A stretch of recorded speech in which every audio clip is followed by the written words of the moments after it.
We are live. This is Emil Fisher with another episode of the BCTL Podcast.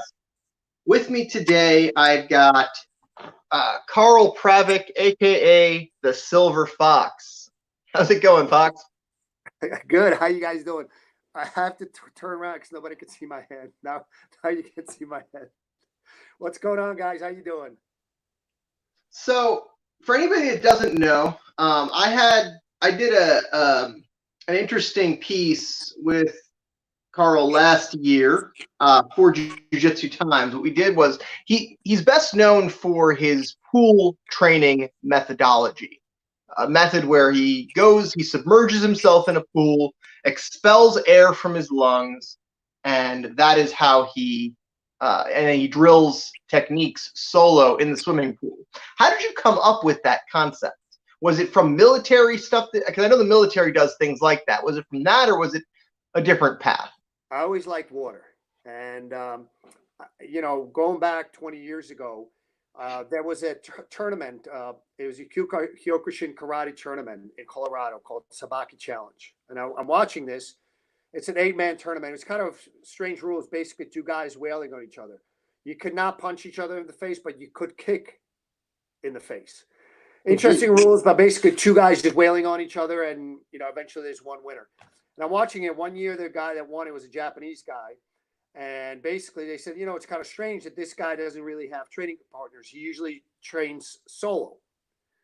So I was like, that's kind of interesting. It just got stuck in my head, and I used to train primarily stand up, in the early and mid 80s, into the mid 80s, late 80s, and early 90s. And when I had a kind of job with long hours, and I didn't have time to train, so I would get up super early and go to the pool and train. And I started training stand up in the pool first.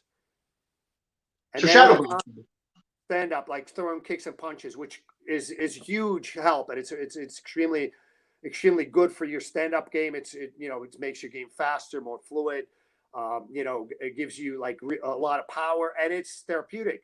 And over time, as I started to get more and more into jiu-jitsu in the early 90s and mid 90s, I started to incorporate that, which is jiu-jitsu is harder in the water than stand up. So then I started to incorporate it. Now, I do it a lot, and my back's been messed up since I was a kid. And the doctor, the last time I saw him, he's actually a very good black belt under Matt Serra. He treats a lot of jiu-jitsu guys. Said, hey, listen, Fox, I started reading the MRI. This is probably 10 years ago, maybe 8 years ago. And he's like, this looks really bad. I said, listen, doc, I really don't want to hear that much detail because it gets in your head. And he said, that water training that you do? He said, instead of doing it when you don't have a training partner or when you're traveling and that's your mat effectively, why don't you incorporate that into your daily training? So now it's my recovery training. As I mentioned earlier, my back is a little bit on the fritz. So I've been training in the water last 2 days and filming the roll with the Fox, the live online stuff every day. So that's what I'm doing every day. I'm probably continue to do filming and training in the water for another 3 days. And then I can go back on the mats and go postal with Enrique after we finish filming. Poor Enrique. Poor Enrique. You're so mean to him. So you've been training since the early 90s, or since the mid 90s, right? 93 I started. But at that time, I was training primarily stand up 93, 94. I would train Brazilian Jiu-Jitsu maybe once, twice, three times a week, and the other days stand up. And as far as your training goes, when you started training versus now, there's been a lot of growth, especially in the scene that you are in. Did you ever think that your team, your gym, or the Renzo Gracie Main Academy would be the mecca of East Coast Jiu-Jitsu?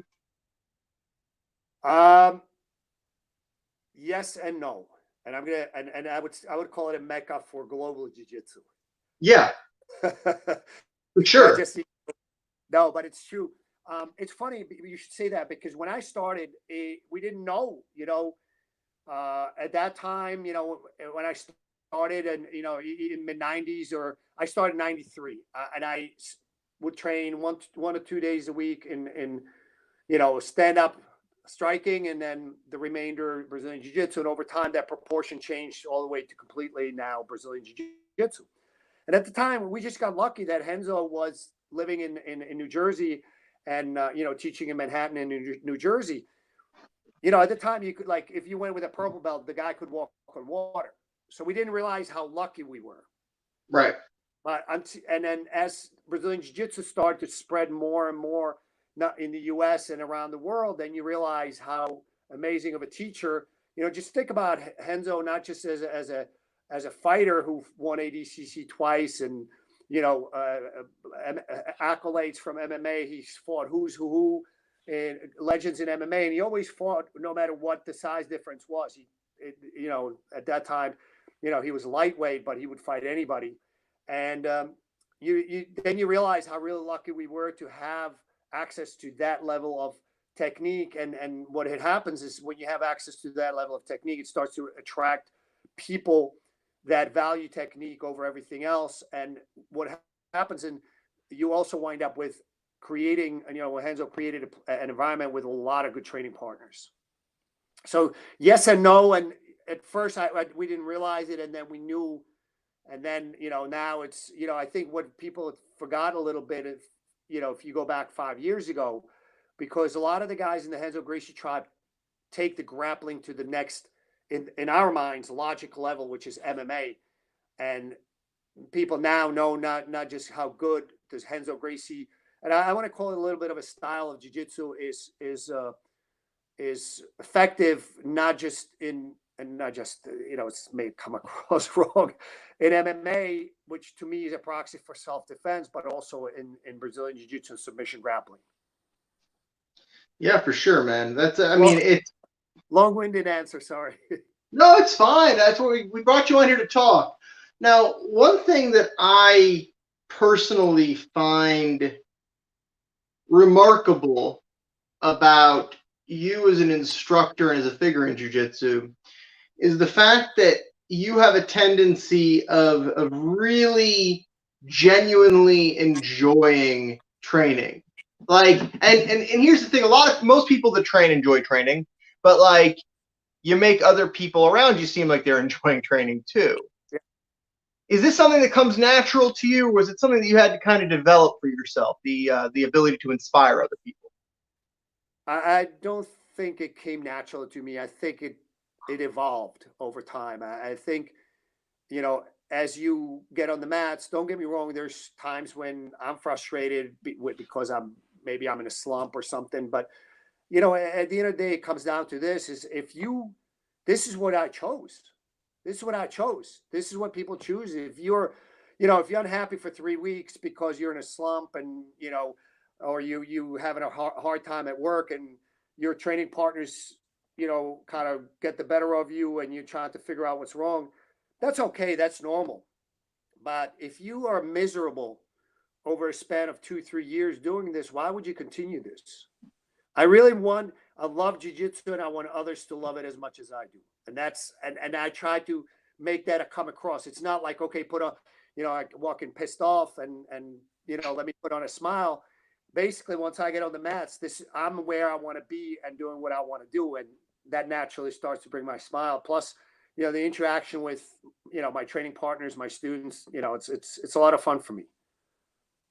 You've been doing these roll with the fox antivirus sessions just about daily, if I'm not mistaken. Yes. With the exception, you said the last few days you kind of changed the approach a little bit because of the fact that you tweaked your back.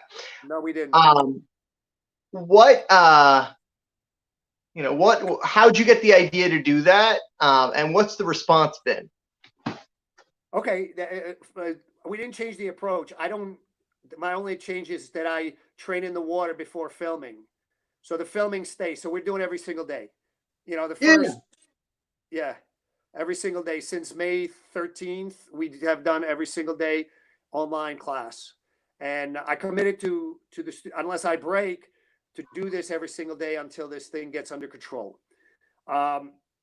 so what I changed is usually Enrique and I would train after we filmed. That Mhm. so now I'm training in the water for a few days and filming after. Gotcha, I understand. So that's the only change. But anyways, I was, Frank Cam was my program director, was, academy director, kind of saying like, hey, we should do something. We should do some sort of and then, I was getting a lot of questions on Facebook from all over the world, like technical questions, like, hey, professor, hey, Mestre, hey, Fox, hey, dude, how would you do this? And I remember I was doing a seminar tour in Holland and Germany about it. It might have been April last year, and I'm on a video with the people in India on Facebook, right? When you can do video where you can see people. Yeah. And we're driving. I'm not driving. I'm talking, and the video got dropped twice. And I was like, man, I got to figure out a better way. So when I came back, I said, all right, Frank, we're gonna do this. We're gonna do roll with the fox. I think Mike helped me come up with the name. We're going to do roll with the fox. We do it monthly. It's going to be interactive where people have a chance to ask questions if they're live. And, basically we try to answer those questions. So I'm on the mats and basically it's like, I have a topic and we evolved that if people have questions, we either leave it for the next time.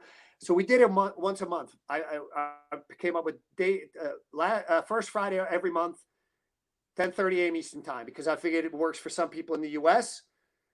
I figured my students get me in person, so they didn't quite need it as much as other people around the world.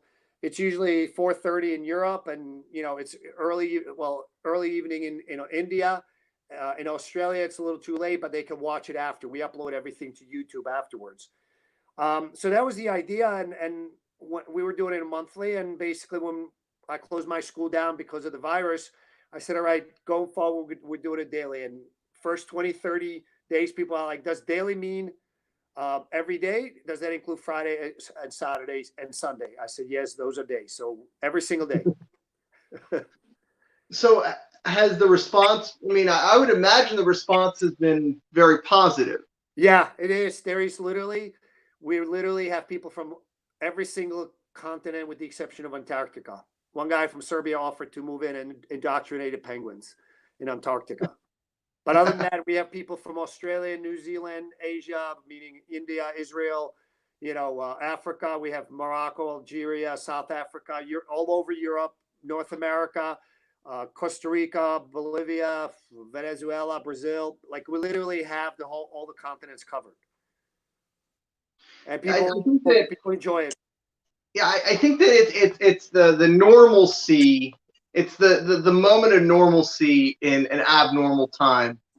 Yeah. To me, I like to, and I've heard that feedback, and this really warms my heart, is that people have said that it's like, Fox, I feel like I'm in a class with you, like you teaching a class. That's what I wanted. We have fun with it. Interestingly enough, I think we've had people that don't do Brazilian Jiu-Jitsu actually watch it, and they enjoy it. So yeah, for sure. Every day, 10:30 a.m. Eastern time, YouTube, Instagram, and Facebook. So, anybody can join. So you've been training for 27 years. You're a third-degree black belt. You own an academy with, multiple locations. You got how many locations now? 2 so far. 2. Okay. You got 2 locations, and it's one of those things. I would expect somebody in your position to, at a certain point, no longer have the same kind of excitement to be on the mat that you have. How do you keep yourself excited about training? I think it's the mentality that I try to come in and basically learn or do better 1, 2, or 3 things. That's my goal for every day. It is not to submit everybody. It is not to, feel like I'm doing X, Y, and Z. Just come in and try to do 1 or 2 or 3 things better. So I have a small goal every time. And, that's an easy goal to accomplish. And it's interesting because I thought that the more longer I do it, the more time I teach, that more tired I would get of it, but instead I like it more and more. So it's got to be something good with this. So it's really interesting. You say, setting small goals. It's something that I kind of figured out for myself a while ago.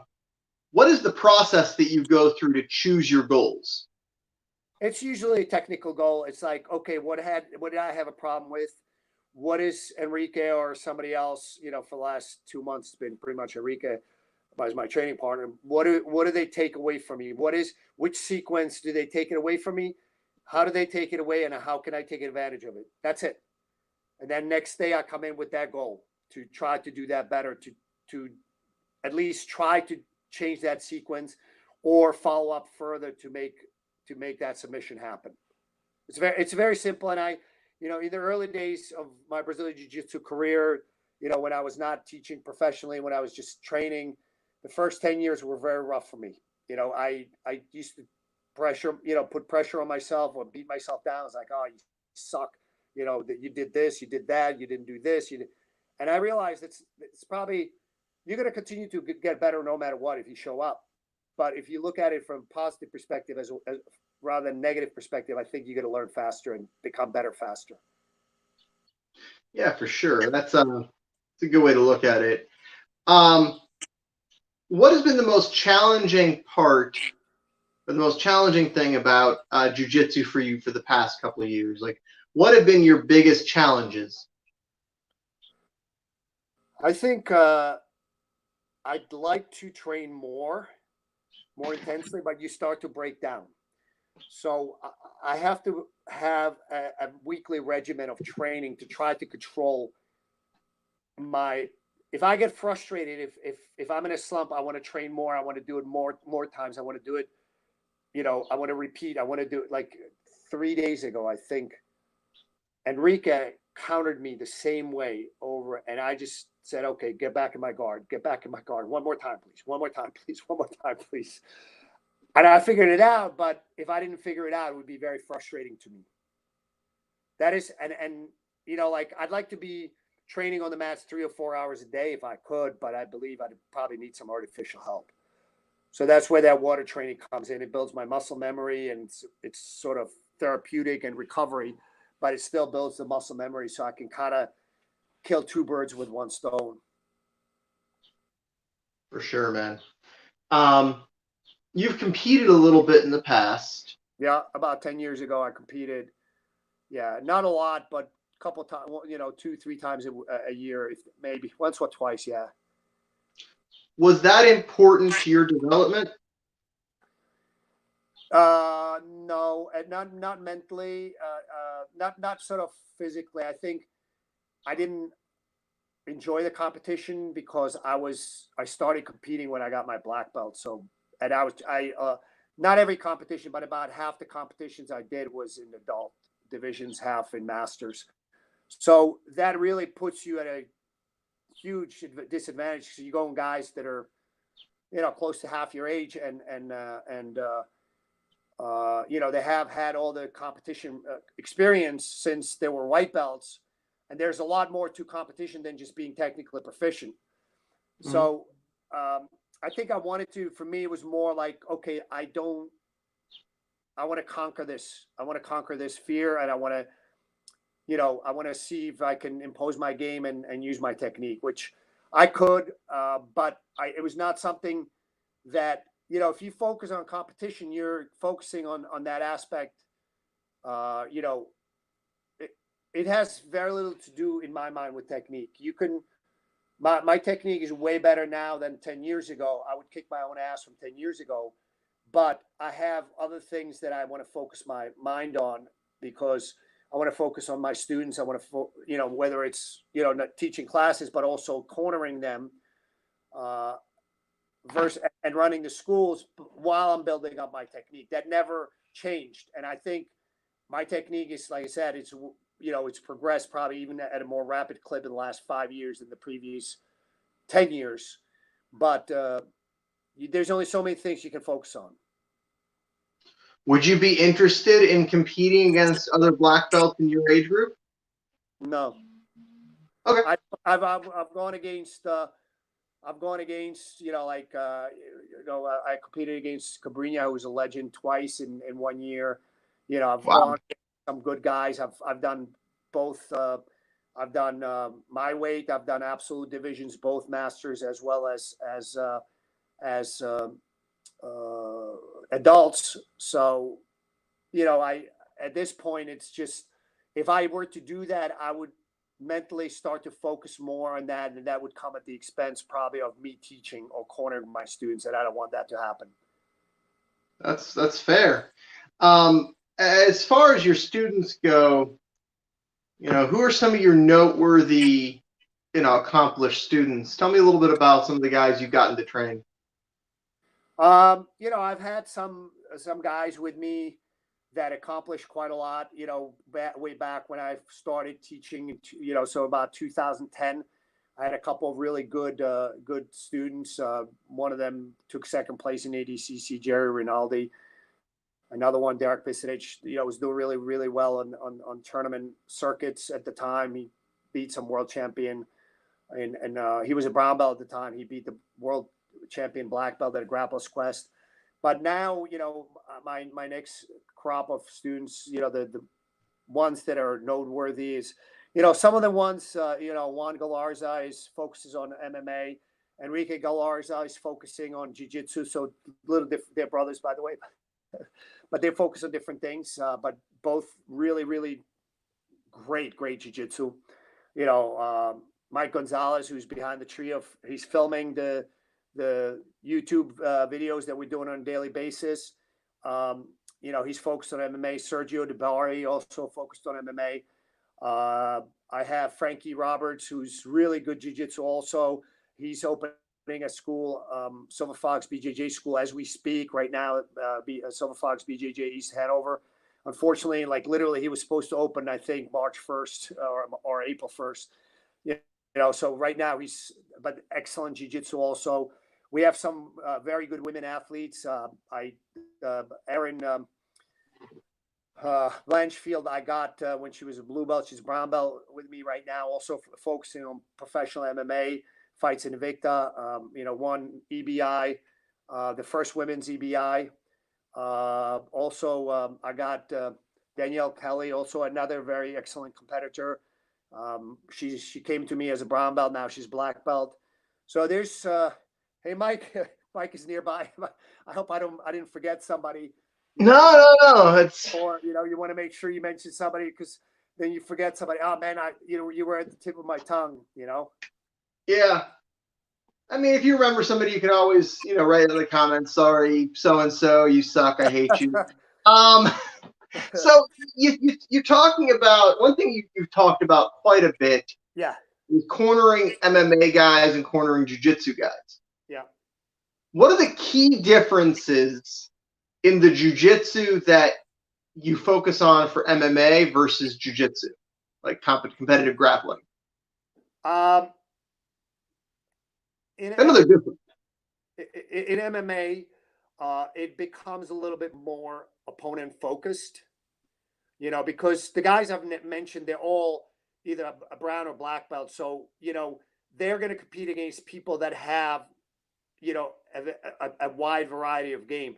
In MMA, generally speaking, my guys encounter people that their jiu-jitsu probably is not going to be as good as my guys, but so therefore we try to focus on things to get them tied up in the jiu-jitsu format.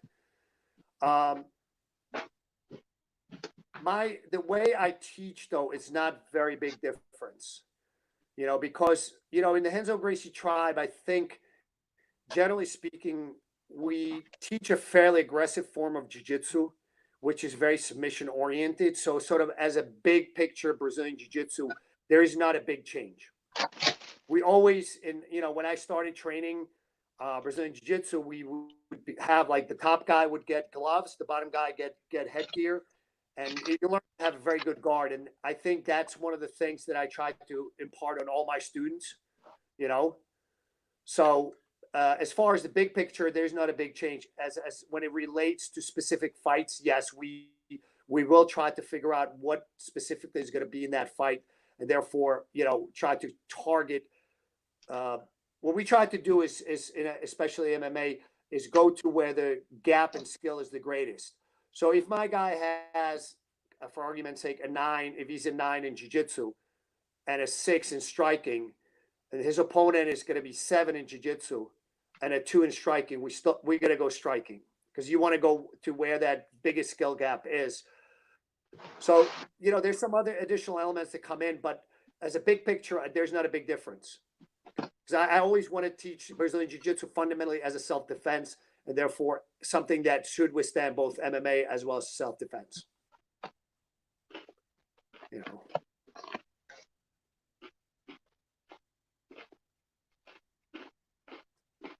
Let me keep talking. How do you differentiate between the different skill gaps?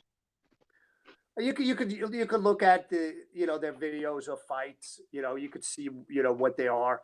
So basically, again, you kind of form a quick judgment call. You can watch a couple of fights and say, okay, this is the biggest. This is the biggest. This is their number 1 skill. This is their number 2 skill. But you're also kind of finding rough, of course, subjective value, and kind of make a basic strategy based on that. Where do we want to have the fight take place? How do we manage the fight? And what sort of range of combat you want to bring in. And with jiu-jitsu, it's a little different. Also, if it's a super fight, it's a lot easier because you have one opponent. If you go into a tournament, it's okay. If there's 16 guys, you don't know who you're going to get in each round. Yeah, it's kind of a crapshoot. Do you find that it's easier to prepare your students for one opponent? It's easier to prepare my to students. Prepare your students for one opponent. Oh yeah, it's always, it's easier. But you can, depending how good that opponent is, it's you got to be careful not to sort of discount something too much, whether it's a part of their jiu-jitsu game or a part of their MMA skill set. So one of the interesting things that I've heard said is that you need to do striking for your jiu-jitsu to really be well-rounded, and that you need striking to be part of it. You need to occasionally put on gloves. I'm assuming you find that to be a fact. Not necessarily. I think what I see is be aware of striking. I think that's what Eddie Bravo tried to do with combat jiu-jitsu. A strong bitch slap with the palm of your hand is as good as striking.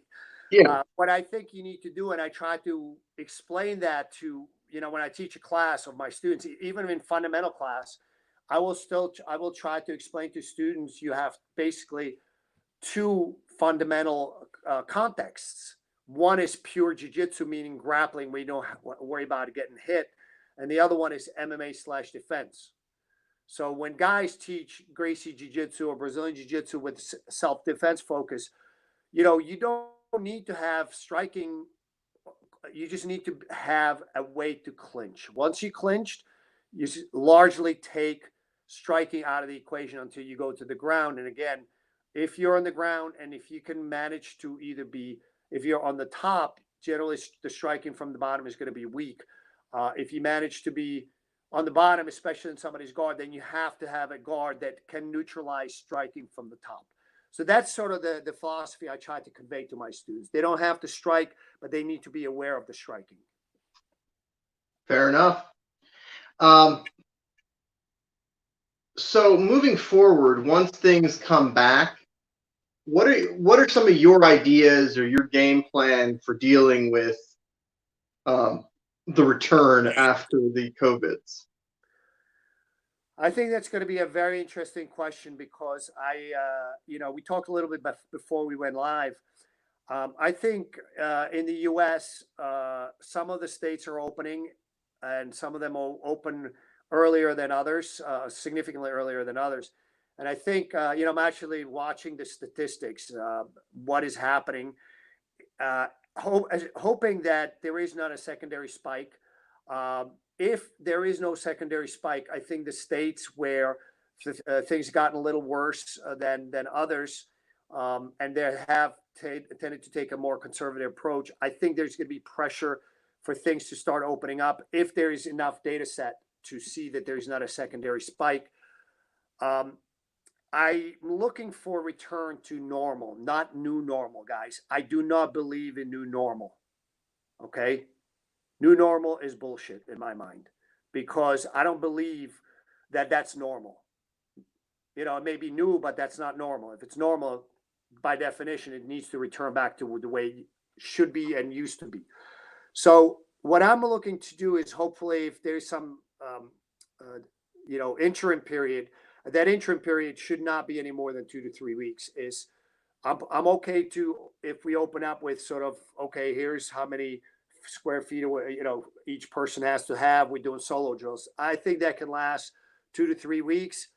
Eventually, we're going to have to go back to normal where people are now using common sense and personal hygiene to mitigate the risk. The whole point of this, the lockdown, was effectively to flatten the curve. Once we know the curve is flattened, where you have some forms of cure or regimens that can help those that get a really bad case of it, that's one. This screwed me up because I don't know where to put my thumb. Okay, one. Two, where you have the healthcare system gets a breather and can handle the really bad cases. And then three, testing. Then I think you can start to return normal, not vaccine. Vaccine, they first of all, vaccine, they flu vaccine changes every year. How do we know that they got it? They got the vaccine against the right mixture of the virus.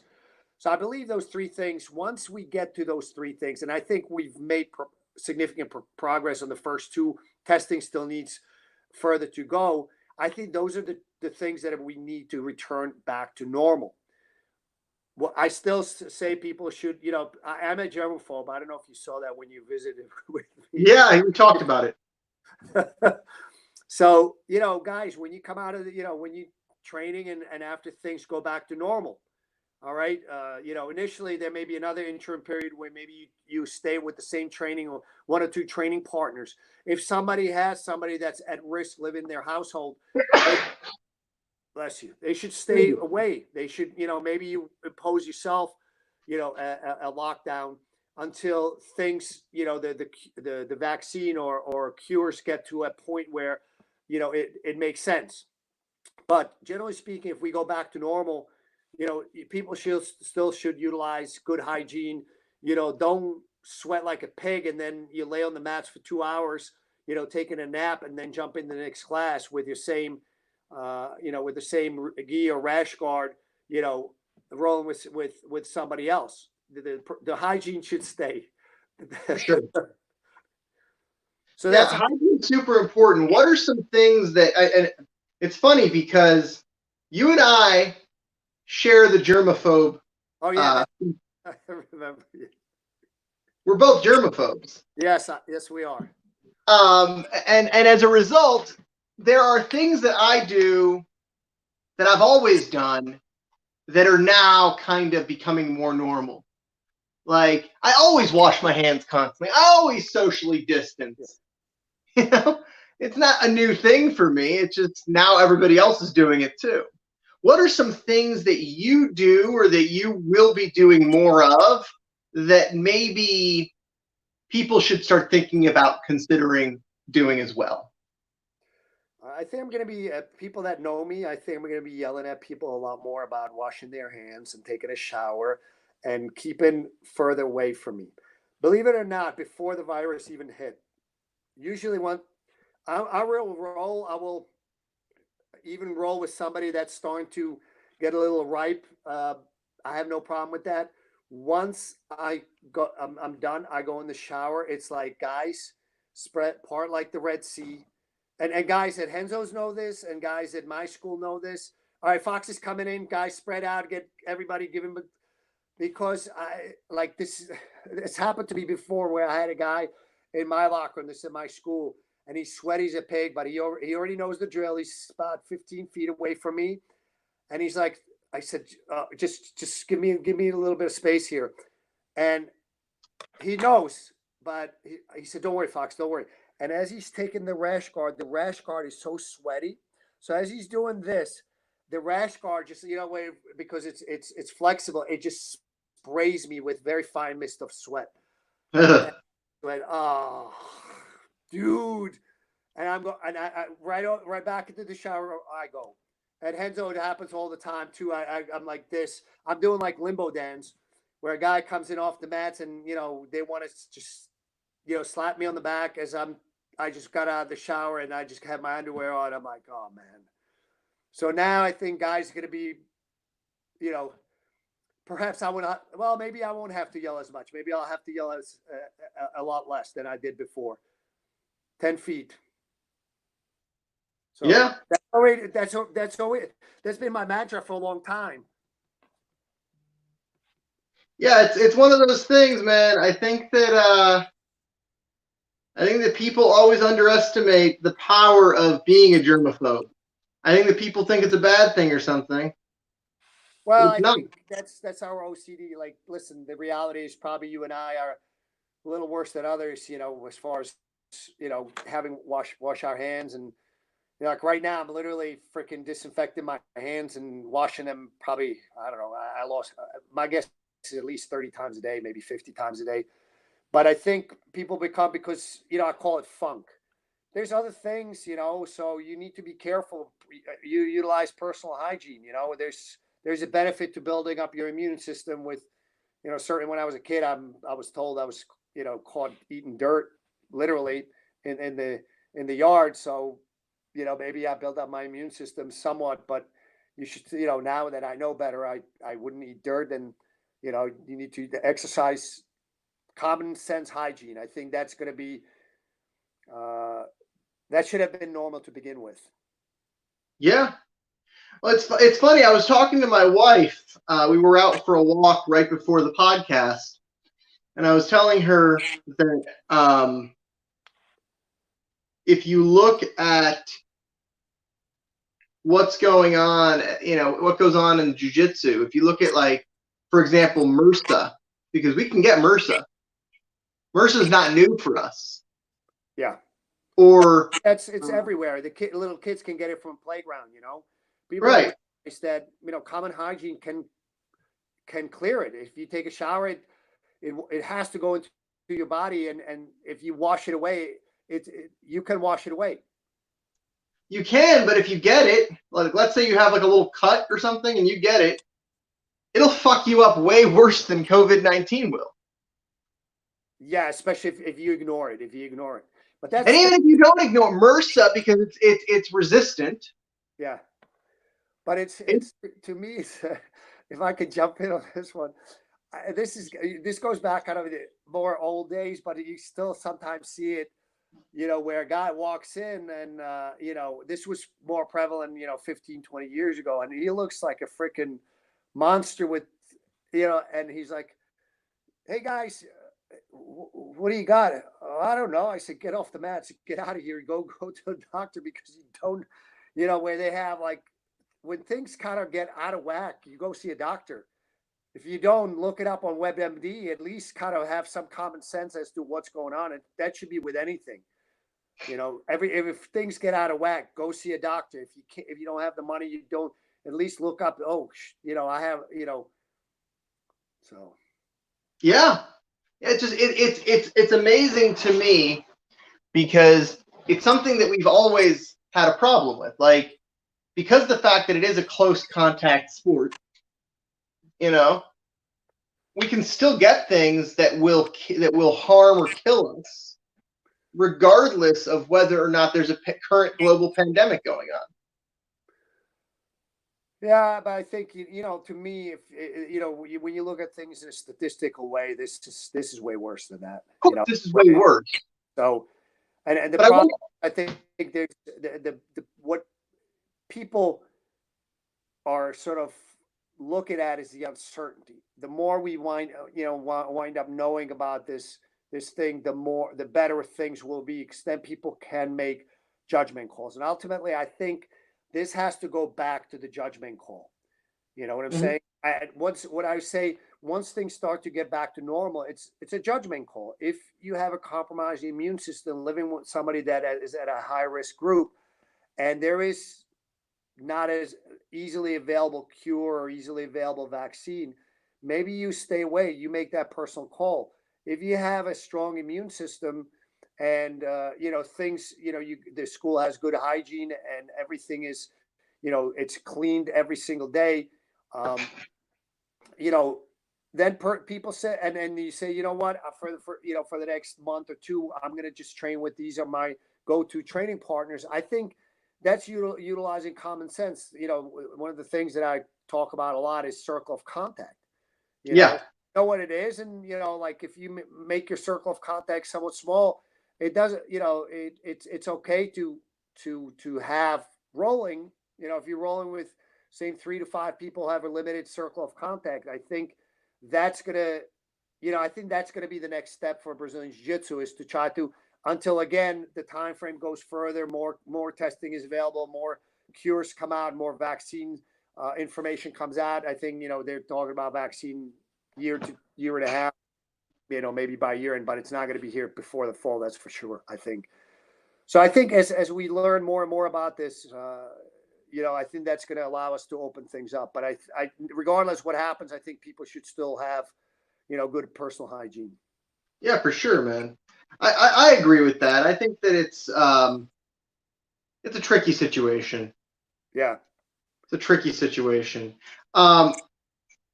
When things open back up, are there any things that you're going to do differently at your academies? Yeah, it depends. To some extent, it depends on the government mandates, but also, I closed my school actually before the government mandated me to do this, and I was hoping that, and unfortunately, that that's my folly, is that I was hoping that we can self-police ourselves, and clearly we could not, and therefore now the heavy hand of the government comes down, which was necessary because we failed to self-police ourselves. So depending on I'm still going to use, a common sense approach, meaning depending on the stage of coming back we are in, but it's going to be driven also to see what the governments recommend and mandate. But, I think we're going to be a lot more focused. As a school, we always clean, my school gets cleaned on a daily basis. Yeah. So that's going to stay the same. I think I'm going to be more vigilant on telling people like, listen, come in clean, take a shower. Don't wait till you get home, especially if you're going out for beers with somebody for 3-4 hours, stay clean. Sometimes the government in some countries, actually, they allowed Brazilian Jiu-Jitsu to go on, but didn't allow people to take showers because it crowds the locker room. So to some extent, it's an inconsistent treatment, but we'll see what that, what that's going to be. For sure, man. That's it's amazing how important having a shower at your academy is. Yeah. It's funny. I've trained places that didn't have showers. Yeah. I have trained at places that don't have showers, and I usually go into a drugstore or a convenience store and buy one of those bottles of rubbing alcohol, and people see me in the parking lot doing this, like taking a shower with rubbing alcohol afterwards, and not quite. But nowadays I can't buy rubbing alcohol, so you have to have showers. It's in short supply. Yeah, we're gonna have also, I'm gonna also have the stuff you squeeze and but that's to some extent, guys. Like there's certain things. I'm probably gonna have a thermometer aiming at somebody's forehead, but to some extent, it's more function of complying with the rules and making people feel more comfortable. But the most important weapon we have, guys, is common sense. Understand how it spreads. If you think somebody has it, stay the flock away from the school. I said flock, not the other one. It's fine. We're uncensored. All right. So stay away from the school. Again, your common sense, if you are a higher risk group or you live with somebody that's higher risk group, your common sense is going to be different from somebody else. You may have to do things differently. But if we use common sense, I think we can help control this thing. If we don't use common sense, it's going to be back to the heavy hand of government where they basically make like these across the board pronouncements that, like I said, it makes no sense. You can train Brazilian Jiu-Jitsu, but nobody in the locker room and nobody in the showers. Okay, I have no problem with that. I'll take a shower as soon as I get home, but understand that it's extremely inconsistent with, it makes no logical sense. Another one was this bullshit proclamation where parks were closed. I'm not a doctor. I do understand statistics. It was actually one of my favorite subjects in business school. I understand statistics a lot better than other people, and I think that a lot of people don't get statistics. You'd be surprised how many people like posting, well, we're the government incurring. And guys, if you're one of the people that did this, don't get offended, because more than one did it. Oh, the government is issuing, is going to do a $3 trillion package. It'd be better if they gave us each $1 million. Because if you divide 3 trillion into U.S. population, we'd each be a millionaire. Really? Why didn't you check your math, guys? So I understand statistics. I'm not a doctor, but I can tell you pretty much with certainty, and this was known months ago, that vitamin D is good for this. Vitamin D is good for a lot of diseases. Where do you think you're more likely to catch this shit? Are you more likely, going into a supermarket where people now, when they wear masks, they feel almost like it's okay to rub against each other, even though they're supposed to stay 6 feet away? Where people touch, sometimes they touch everything in sight. Or walking outdoors, soaking in some sun, fresh air, where if there's a virus, it's going to get super diluted. You see somebody else coming down the pike, coming down the trail, I could stay 20 feet away from them. Easily. Yeah. Why would you shut down the parks? It's good for mental sort of wellness. It's got vitamin D from the sun. Okay. And the virus gets diluted. Why would you? To me, that makes no common sense. So the point is, guys, if we don't use common sense, somebody will dictate what it is. And frankly, it doesn't. There's a lot of not common sense in it too, because they make broad pronouncements. Yeah. So back to more fun topics. Let's talk about some more jiu-jitsu. Let's talk about jiu-jitsu. So you haven't competed in many rule sets because you haven't competed much, but you've coached probably in dozens of rule sets. Yes. Do you have a favorite rule set or favorite rule sets, plural? And do you think that having various rule sets in the sport's a good thing? Yes, my favorite rule sets are. I'm going to give you 3. It's Kasai, EBI, and ADCC. Okay. Those are my 3 favorite rule sets, but I do believe that different rule sets are good for the sport, because, like, I'm a big fan of EBI rule set and the tiebreaker of the fastest escape time. But when you give people a rule set, they will game that rule set, because certain people have weaknesses, and they try to minimize their weaknesses as they are under that rule set. So when you looked at the initial EBIs, you would have seen pretty much a lot of submissions, because everybody wanted to go in the finals and get that $20,000, prize.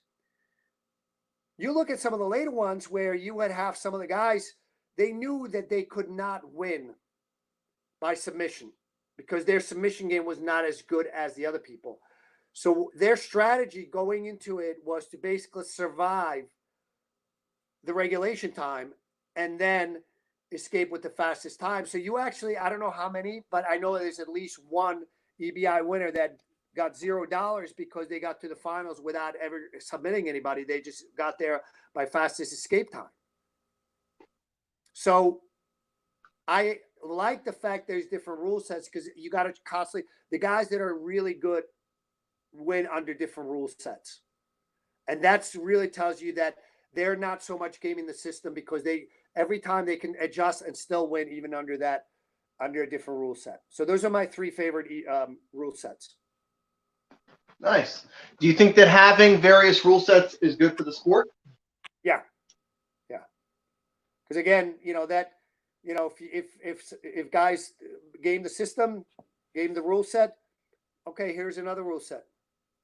You know, I'd like for I like IBJJF matches and competitions because you have very, very high quality of competitors. I would like to change some of the rules. To me, probably the one that causes the most stalling is the sweep rule. I think a heel hook rule to some extent, but also the sweep rule. Basically, you could be fully mounted. You could have literally nothing more than your foot between the guy's legs. In a fight, it'd be done. You decide to take a risk that you think you can catch him either in a choke or an arm lock and attack from that position. If you wind up on the bottom, you just got swept. Yeah. So when you're a guy on the top, it causes some competitors to be extremely conservative in attacking from the top, especially there in the guard. They will probably not go for a rolling kimura. They will not go for a attack the guillotine. They will probably not attack an arm lock.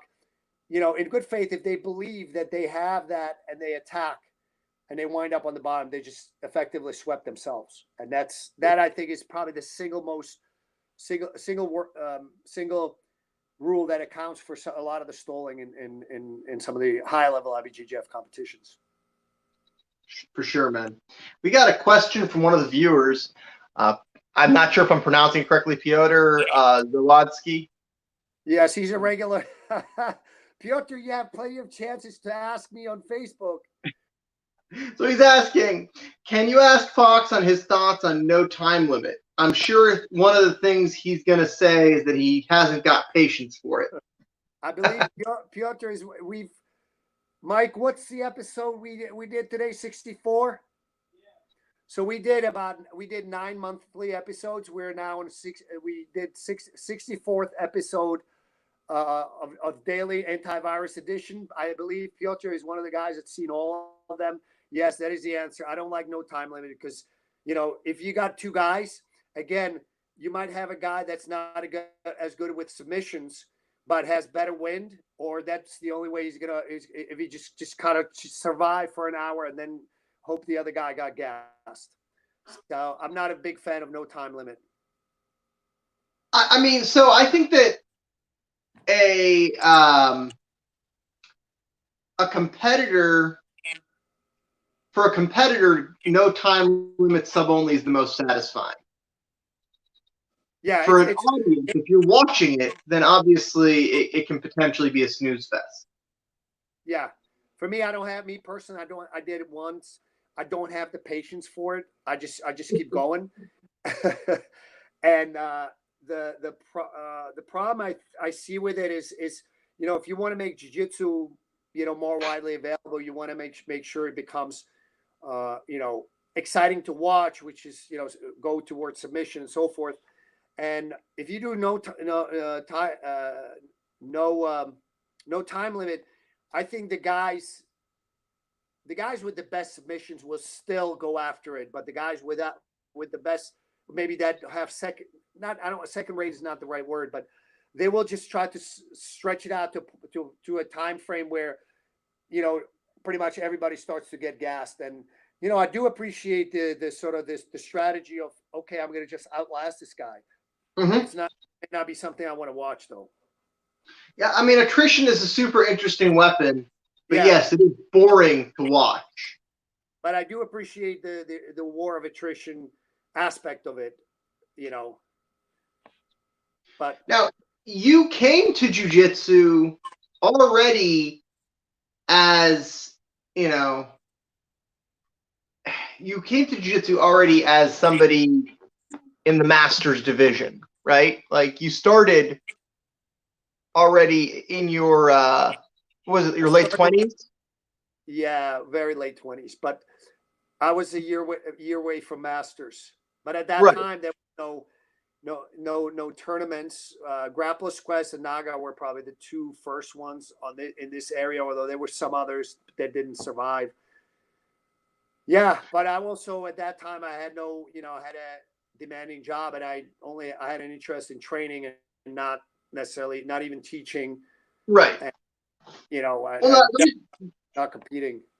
the reason I'm asking about that, the reason I'm bringing that up is that a lot of people, especially like young people who are in the sport, who are, I guess, figures in the sport, didn't come to jiu-jitsu from something else. Yeah. You came to jiu-jitsu and you opened your academy. You already had a career. Can you talk a little bit about that and how that has affected your jiu-jitsu journey? Maybe your appreciation for jiu-jitsu? Oh, that's a good question. Yeah. I think for me, it started out as a hobby, and you know, not as a career. And I think that's one of the reasons when we talked about it a little earlier. Why do I enjoy it? Because it's my hobby. I enjoy this. This is what I want to do.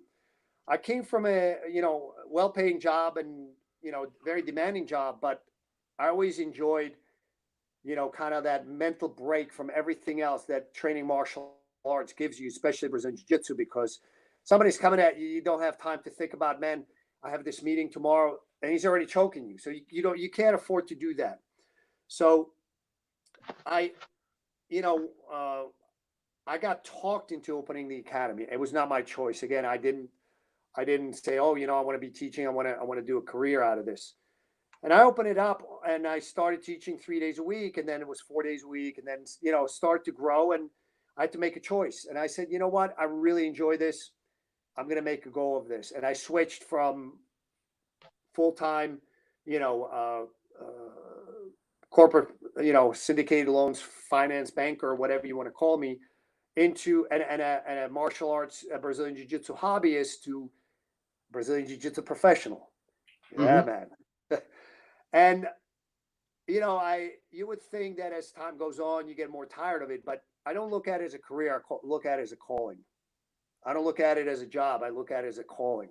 I don't look at it as a way to make money. Because guys, trust me on this. There's easier ways to make money than teaching and running a Brazilian Jiu-Jitsu school. I do it because I like it, and I want people to like it as much as I do. And that's so I also know a lot of the guys don't understand, if you kind of grow up on the mats, jiu-jitsu is not easy, so they can embrace the grind of learning the Brazilian jiu-jitsu. Once you turn professional, it is, like you will train on days that you don't want to train, you will train on days when you semi-hurt, you will train on days when you were in a slump, and you got to suck it up.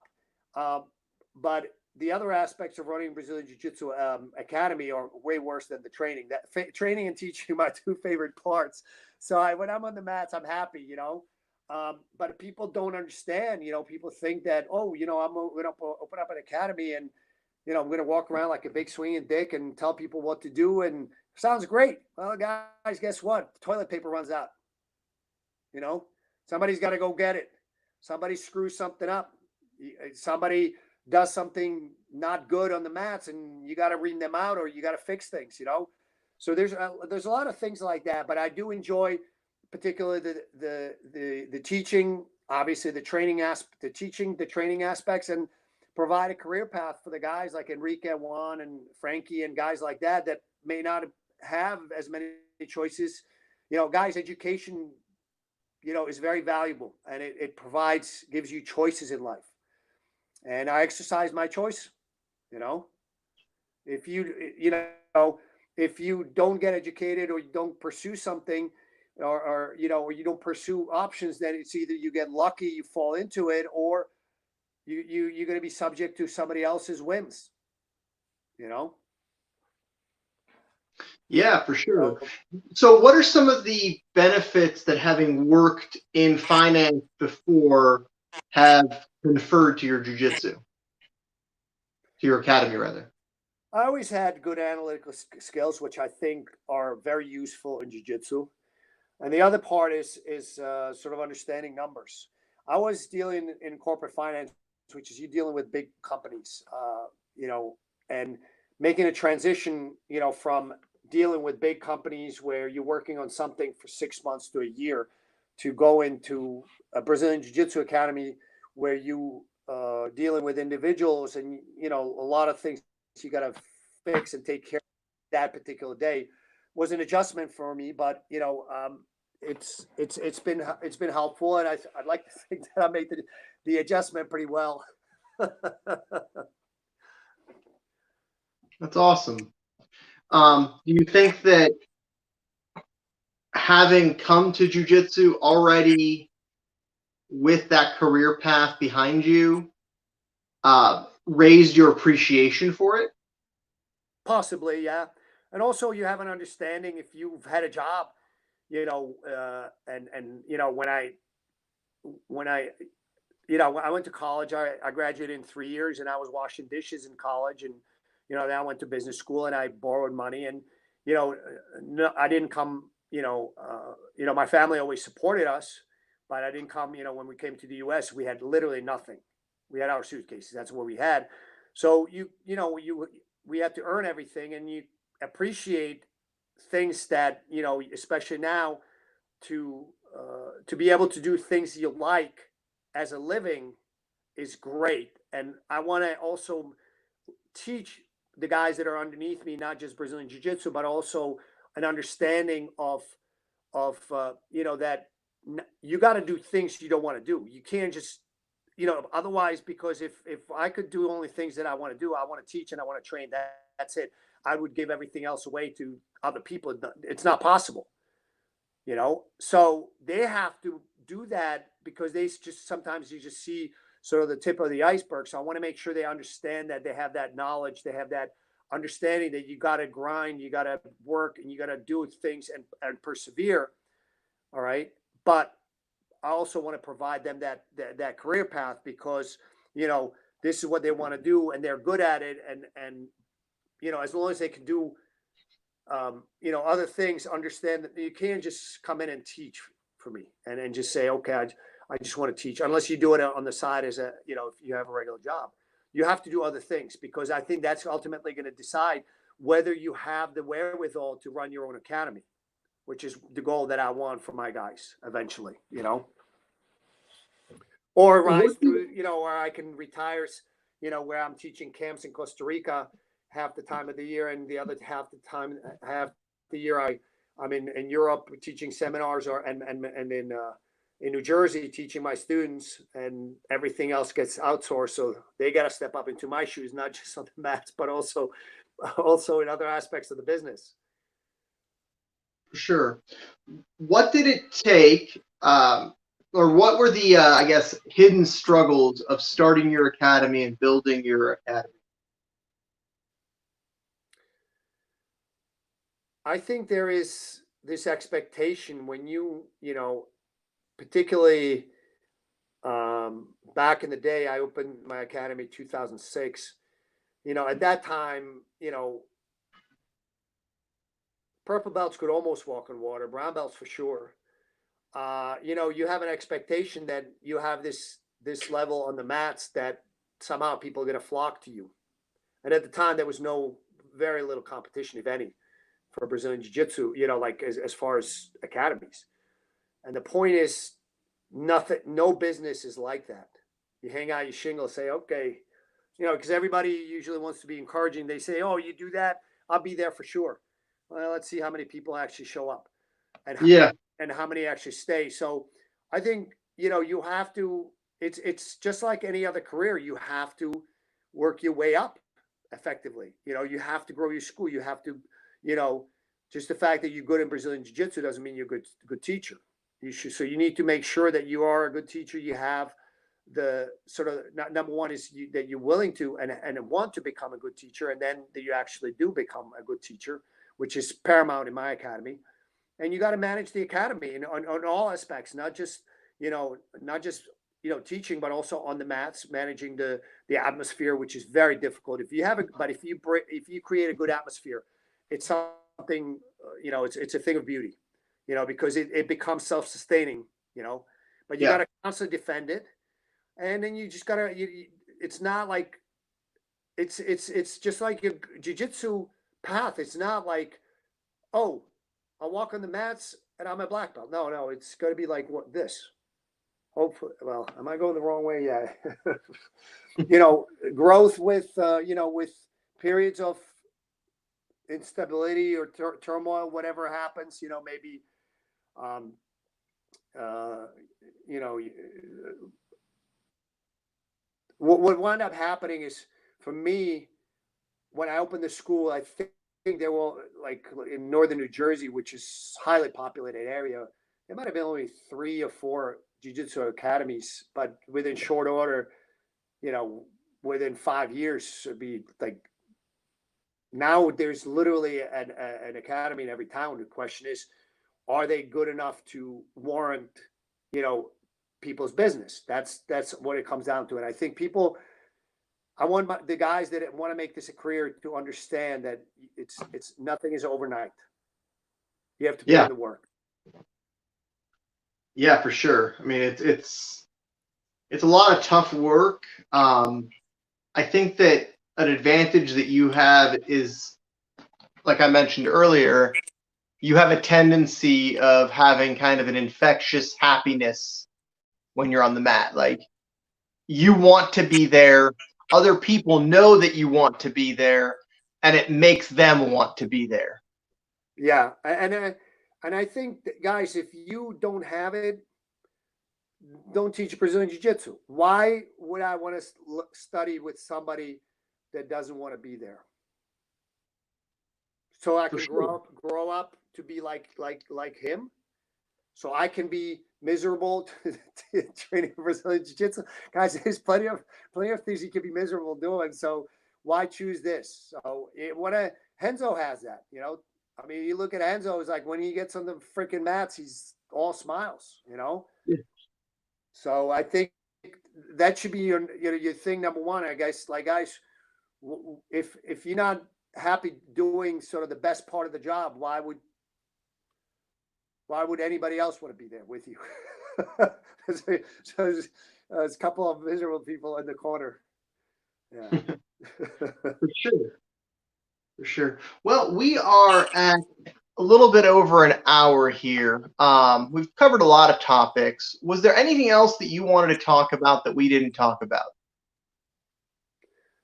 No, guys, just, the only thing I want people to know is jiu-jitsu is hard. So if some of the people that have not been training for a long time are listening, jiu-jitsu is hard, but it is extremely rewarding. It as you get better, it becomes better and better for you. And so just give yourself enough time. You cannot look at the goal further down the line. Set up small goals, maybe, and your goal shouldn't be a belt. It should be skill. Okay, I want to be comfortable being uncomfortable. So when somebody lays on cross side of me, I want to make sure that I can breathe and I can smile and I can be comfortable in that position, because then the next step is then you're going to start to set up your escape techniques and work on that, guys. So set up small goals. One of my favorite sayings is Rome was not built in a day. Every time you come in, you're building bricks, guys. So try to take a step-by-step approach to your Brazilian Jiu-Jitsu career, and it's going to be a lot more rewarding. And I hope you stick to it long enough that in 10 years, I'm talking, somebody say, Fox, I listen to this and I'm a black belt now and I'm enjoying training and kicking ass. All right, guys? For sure, man.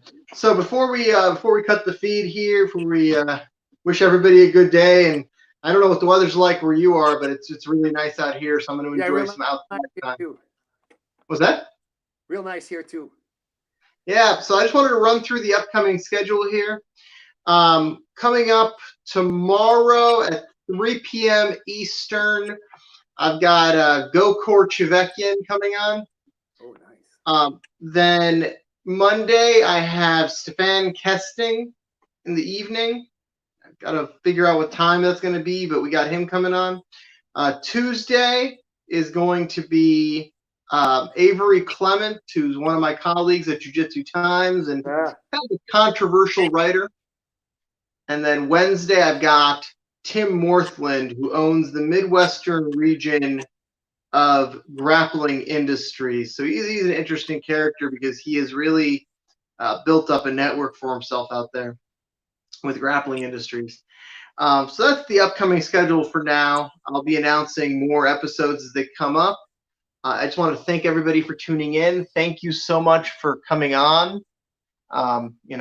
Always a big fan of your videos and of your web presence. I feel like you put a lot of positivity out into the world. Thank you. I appreciate that. All right. Have a good day. You too. Hope to see you soon. Hope to see you soon.